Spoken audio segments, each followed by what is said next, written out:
जैन दर्शन में 24 तीर्थंकर होते हैं, जिसमें प्रथम तीर्थंकर भगवान आदिनाथ हैं। जैन धर्म के संस्थापक ना तो आदिनाथ भगवान हैं और ना ही भगवान महावीर हैं। जैन धर्म तो अनादिकाल से है, था और रहेगा। भगवान आदिनाथ के पुत्र भरत के नाम पर ही इस देश का नाम भारत हुआ। 16वीं 17वीं शताब्दी में जब मुगल शासकों ने भारत में आकर हमला किया और आतंक मचाया, अनेक जैन मंदिरों को तोड़ा, हिंदू मंदिरों को तोड़ा और 6 माह तक जैन ग्रंथों की होली जलाई। मंदिरों को तोड़कर मस्जिदों का रूप दिया गया। बताते हैं कि करीब 60,000 के लगभग जैन मंदिरों को तोड़ा और बहुत ही बेरहमी से मूर्तियों को खंडित किया गया। इसके पहले जो भाषा यहाँ पर प्रचलित थी, प्राकृत, संस्कृत, हिंदी आदि भाषा का प्रयोग लोग करते थे, लेकिन उसके स्थान पर उर्दू भाषा का प्रयोग किया जाने लगा। बड़ी संख्या में यहाँ से सोने, चांदी, हीरे, मोती, माणिक सभी को ले जाकर विदेशों आदि में रखा गया और इसके प्रमाण आज भी उपलब्ध हैं, जिन्हें आप इंटरनेट पर देख सकते हैं। इतिहास गवाह है कि सोने की चिड़िया कहे जाने वाले इस देश को आज जिस परिस्थिति का सामना करना पड़ रहा है, उसमें मुगल शासकों का ही सबसे बड़ा हाथ रहा है, जिसमें औरंगजेब आदि जो मुगल शासक थे, उन्होंने भारत में इतनी क्रूरता के साथ आतंक मचाया और लोगों को जैन धर्म छोड़ने के लिए बाध्य किया। मंदिरों को तोड़कर यहाँ पर मस्जिदों का निर्माण किया और जैन मुनियों पर नाना प्रकार के अत्याचार किए। उनके जो हस्तलिखित ग्रंथ थे, जो आज हम जिन्हें देख भी नहीं सकते हैं, ऐसे ग्रंथों को जला दिया और आज कुछ ही मात्रा में वो हैं जो म्यूज़ियम में रखे हुए हैं, जिन्हें हम देख भी नहीं सकते हैं। इस प्रकार बहुत आतंक मचाया और बहुत अत्याचार किए। यह सब कुछ सुनने के बाद भी आपको नहीं लगता कि हम अगर उनका विरोध ना कर सकें तो कम से कम उनका समर्थन तो ना करें?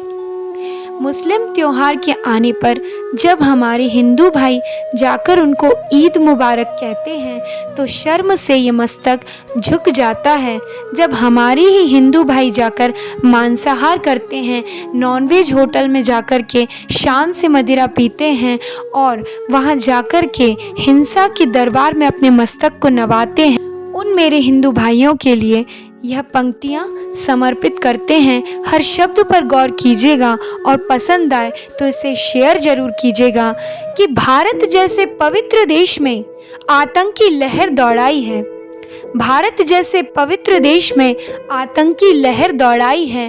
भारत भूमि की सुख शांति में जिसने आग लगाई है, जिसने भगवान राम के अस्तित्व पर उंगली उठाई है, कौन है राम और कौन है सीता, ये कहकर हंसी उड़ाई है। मंदिर लूटे, मूर्ति तोड़ी और उसको अपने नाम किया। 6 माह तक होली जलाकर जैन ग्रंथों का अपमान किया।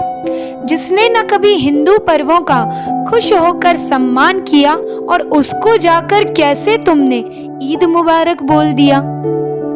जिसने मूक पशुओं की हिंसा की और रक्त की नदियां बहाई हैं, जिसने गौ माताओं की गर्दन पर तलवारें चलाई हैं। अरे जाकर देखो बूचड़ खानों में, ये दृश्य नहीं देख पाओगे।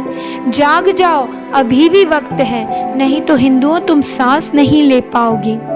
हम हिंदू हैं सब भाई भाई, एक साथ रहते थे, जो मिलता था हंसकर उसको आधा आधा लेते थे। भूल गए हम सब, अब कुछ याद नहीं अच्छा, पर मत भूलो ये धर्म अहिंसा, जैन धर्म है सच्चा। अब ना कहना ईद मुबारक, वरना तुम पछताओगे और हिंसा के इस पाप में तुम भी भागीदार बन जाओगे।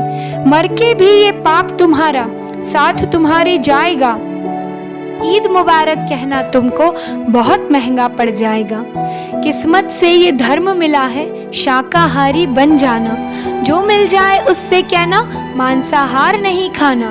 भूखे प्यासे होने पर भी तुम मदिरालय मत जाना। पाप पुण्य सब कुछ होता है, क्यों विश्वास डिगाते हो। नहीं भरोसा कर्म पे अपने, तो फिर क्यों मंदिर जाते हो? अरे जैसा बोगे बीज, फल वैसा ही तुम पाओगे। सुखी रहोगे तुम भी अगर इस संस्कृति को अपनाओगे। क्या सोचा तुमने, इन पशुओं की दुआएं तुमको कुछ ना देंगी? अरे एक बार देखो इनकी आंखों में, ये खुशियों से तुम्हारा घर भर देंगी, ये खुशियों से तुम्हारा घर भर देंगी।